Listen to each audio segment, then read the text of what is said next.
In today's video, I'm going to teach you how to delete distribution lists in Microsoft Outlook. A distribution list, sometimes called a contact group, is a single entry in your address book that contains multiple contacts. Deleting one can help you tidy up outdated groups without affecting the individual people inside them. Here's how to do it clearly and confidently. Start by switching to People, which may also be labeled Contacts depending on your version of Outlook. If you're in Mail or Calendar, look for the People icon on the navigation bar. Once you're in People, you'll see your saved contacts and groups. Use the search box at the top to quickly locate the distribution list by name, or scroll through your contacts until you find it. If you're not sure it's the right one, you can preview the members by opening it first, but you don't have to.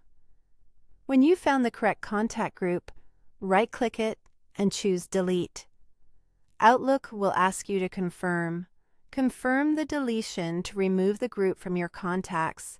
That's it for the first approach.